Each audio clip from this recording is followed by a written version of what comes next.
Bonjour, j'espère que vous allez bien. Moi, je vais très bien par la grâce de Dieu.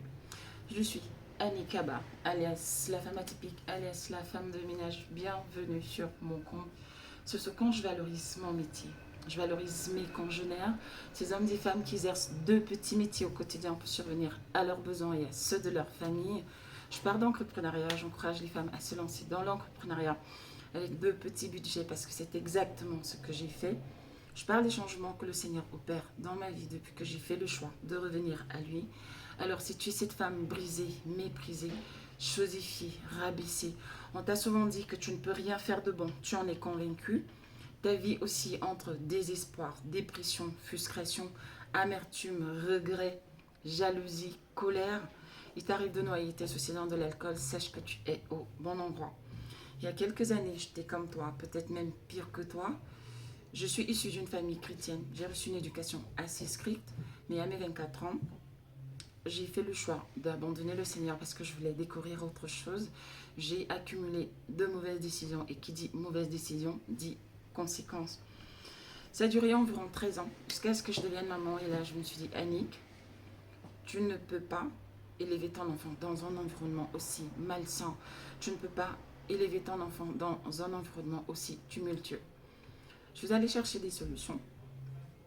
Je me suis intéressée au développement personnel. J'ai recommencé à lire, j'écoute des livres audio, je suis des formations. Je me suis abonnée à toutes les chaînes YouTube qui pouvaient me permettre de m'améliorer. Je me suis abonnée à toutes les pages Facebook qui pouvaient me permettre d'atteindre mes objectifs. Et bien évidemment, j'ai associé tout cela à de la prière. Donc, si tu veux donner une autre orientation à ta vie, identifie tes problèmes, fixe-toi des objectifs, impose-toi une discipline et tu verras ce qui va se passer. Si ça a pu marcher pour moi, ça pourra aussi marcher pour toi. Comme d'habitude, j'aime bien faire des vidéos quand je suis chez mes clients. Donc là, je suis chez mon client de Paris, client Airbnb. Je suis avec l'une de mes salariées, Emma, qui est en train de travailler de l'autre côté. Je suis aussi avec ma fille. Aujourd'hui, c'est mercredi, donc je la garde. Ça aussi, c'est une réalité de l'entrepreneuriat. Je ne peux pas la confier à n'importe qui. Donc voilà. Et là, il y a la nounou de sa cadette, mais bon, je veux pas parce qu'elle ne s'entend pas très bien avec le fils, le fils de la nounou de sa cadette. Vous savez, les intrigues entre enfants, donc ça sert à rien de la forcer à y aller. Et c'est justement pour ça que je fais cette vidéo, pour sensibiliser les parents. Excusez-moi, je fermais la porte. Pour sensibiliser les parents, parce que les parents ont souvent tendance à forcer.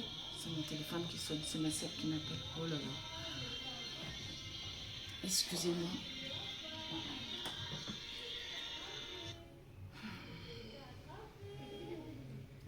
Donc, pour sensibiliser les parents, parce qu'il y a souvent certains parents qui forcent les enfants à faire les choses qu'ils n'aiment pas.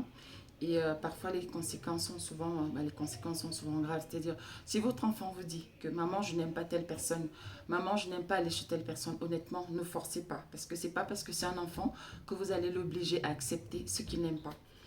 Je vais continuer à parler de la petite Marie. Et donc, justement, c'est toujours dans le cadre de la sensibilisation. J'avais commencé une vidéo à parler d'elle. C'était d'ailleurs ici chez ce client, c'était dimanche dernier, mais à un moment, il fallait que je parte. Donc, je voulais faire la suite de la vidéo une fois arrivée à la maison. Et malheureusement, quand je suis arrivée à la maison, j'avais plein de choses à faire, donc j'ai pas pu faire la vidéo.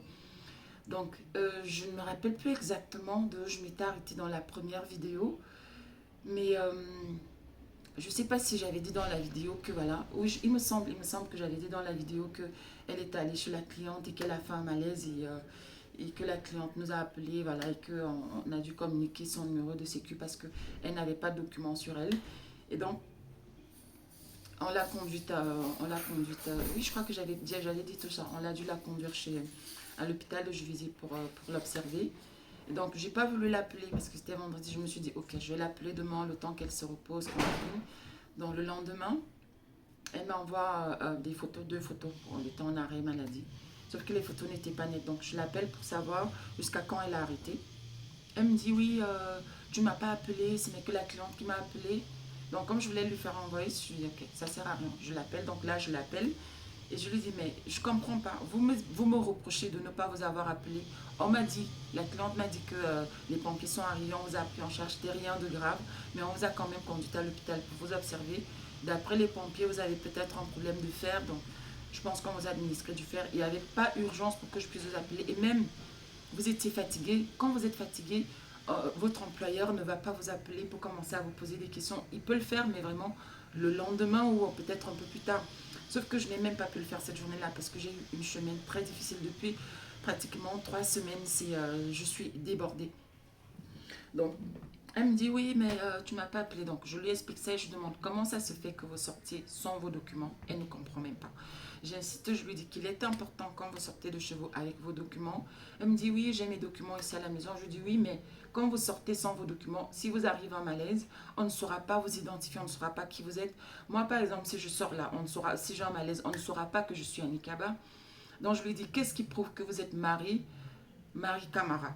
Elle me dit oui, mais je suis Marie Camara. Oui, je suis Marie Camara. Bon, je n'ai pas voulu insister parce que voilà, elle est vraiment, elle ne comprend pas les choses.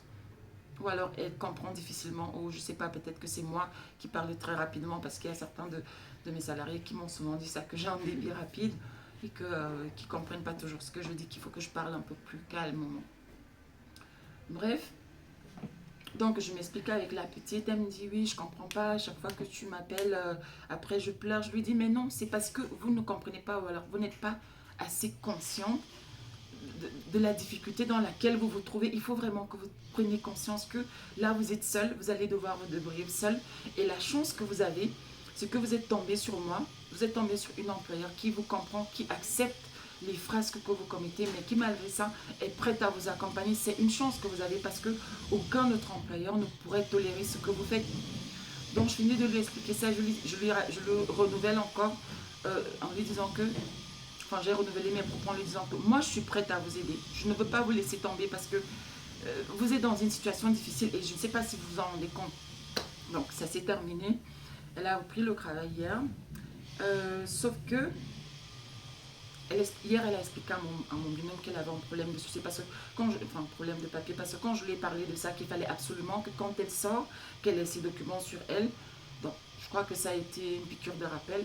Donc, elle est allée à la mairie pour renouveler son passeport. Et là, elle avait fait renouveler, elle avait fait une demande de renouvellement. On a renouvelé parce qu'elle a fait une demande de renouvellement. C'était au mois de mars.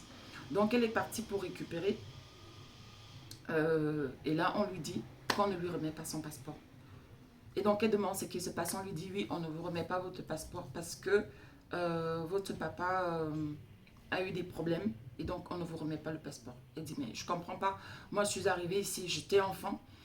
Mon papa était naturalisé, donc par ricochet, moi aussi et mes autres frères et sœurs. Donc, je ne comprends pas ce que vous êtes en train de me raconter. La dame de la mairie la menace en lui disant, dites-moi la vérité, est-ce que ce sont des vrais papiers? Elle dit, bah oui, ce sont des vrais papiers. Moi, j'étais enfant, je ne sais pas ce qui s'est passé. La dame lui dit, si vous ne me dites pas la vérité, je vais appeler la police. Elle dit, bah allez-y, appelez la police. Moi, je n'ai pas menti, je ne sais pas de quoi vous me parlez. La dame a appelé la police. Donc la police est venue. Vous savez, avec leur, ils ont la possibilité de vérifier, de voir, ils ont la possibilité d'entrer dans certains fichiers pour vérifier un certain nombre d'informations. Donc ils ont vérifié et ils ont bien confirmé que son passeport était vrai, qu'il est authentique. Alors c'est quoi le problème?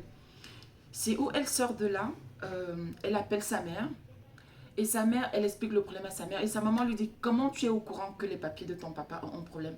Et dit à sa mère que voilà, c'est parce que je suis partie, j'ai perdu mon passeport, j'ai fait une déclaration de perte. Et je suis partie pour... j'ai fait une demande de renouvellement. Donc là, je suis partie à la mairie pour récupérer mon passeport parce que depuis tout ce temps, je marche sans papier. Et je pense qu'elle lui a un peu expliqué ce qui s'est passé avec moi, que je lui ai dit qu'il fallait absolument qu'elle sorte toujours avec ses papiers. Et là, sa maman lui dit, ah oui, c'est vrai, en fait...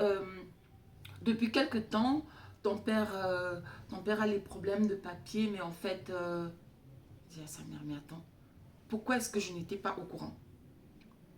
Je ne sais pas ce que sa maman lui a dit, mais voilà, elle n'était pas au courant que son papa avait les papiers de son papa avaient un problème et que par ricochet, eux tous dans sa fratrie ont des problèmes de papier. Elle appelle sa grande sœur. Sa grande sœur, au début, elle n'a pas décroché, mais finalement, sa grande sœur l'a appelée. Elle lui dit, effectivement, moi aussi, j'ai eu le même problème. J'ai perdu mon passeport parce qu'on ne me l'a pas renouvelé. Et donc, moi, j'ai opté pour un titre de séjour. Et elle dit à sa grande sœur, mais pourquoi tu m'en as pas parlé? Je ne sais pas. Elle me dit que son grand frère, parce que c'est la cadette de sa famille, donc elle me dit que son grand frère aussi est parti au pays pour, je sais pas trop, peut-être qu'il est parti en vacances et il ne peut plus revenir ici parce que lui aussi, il est bloqué là-bas, il n'a plus de papier. Elle me racontait ça tout à l'heure quand j'étais en train de jeter en chemin pour venir ici chez ce client et je vous avoue, en fait, plus on avance, plus je découvre des choses et plus je suis choquée. Je vous assure, je suis... C'est-à-dire que c'est un mélange d'inconscience des deux parents. C'est vraiment, je ne sais pas, où c'est du genre, comme on dit chez moi au Cameroun, c'est du je m'en foutisme, ou c'est l'ignorance, honnêtement, je ne sais pas. Donc, depuis hier, elle essaie de joindre son père ne décroche pas son téléphone. Donc, je lui ai posé les questions, je lui ai dit, mais je ne connais pas exactement la loi française, comment on fait quand on a attribué la naturalisation à une personne, comment on fait pour que la personne, la naturalisation soit rejetée, enfin soit retirée. Mais quand j'essaie de raisonner logiquement, je pense que pour qu'on en arrive là, il faut que la personne ait commis, mais vraiment un acte très grave. Je ne veux pas prononcer le nom parce que voilà, je veux pas qu'on censure ma vidéo, mais je pense que vous comprenez de quoi je parle. C'est vraiment des histoires vous voyez de quoi je parle, c'est-à-dire que c'est vraiment un acte très grave où il y a des pertes de vie. Mais sauf que là, je pense pas que son père soit, voilà, que son père soit un délinquant, que son père soit, je sais pas, recherché par la police, ce genre de choses. Donc voilà la situation. Sa mère était au courant, elle ne lui a rien dit. Son père est au courant, il ne lui a rien dit. Sa grande sœur était au courant, on ne lui a rien dit. Limite, sa maman lui fait des reproches parce qu'elle est au courant et elle lui pose des questions, elle l'appelle pour lui poser des questions, pour savoir ce qui se passe parce qu'elle pensait que peut-être que sa maman allait lui donner des informations ou que sa maman l'allait orienter parce qu'on lui a dit à la mairie qu'il fallait que son papa se présente avec son passeport à lui pour qu'on puisse faire des vérifications et qu'on lui remette son passeport parce que son passeport est prêt, mais on lui a dit qu'on ne pouvait pas le lui remettre. Donc, elle m'a dit qu'elle est partie. Alors, elle m'a donné le nom, j'ai oublié. Mais en fait, c'est un peu comme la Croix-Rouge, c'est un peu comme l'abbé Pierre, vous voyez, ces organismes ou ces associations qui accompagnent les personnes en difficulté. Donc, c'est la dame ils travaillent avec des avocats. Donc, elle a contacté un avocat. Ils vont l'accompagner dans cette procédure-là pour savoir ce qui s'est passé. Et donc, voilà la situation. Et on retombe encore sur mes pieds. Bon, je vais couper cette vidéo pour qu'elle ne soit pas trop longue. J'aime pas faire des longues vidéos. Donc, je fais la suite tout de suite.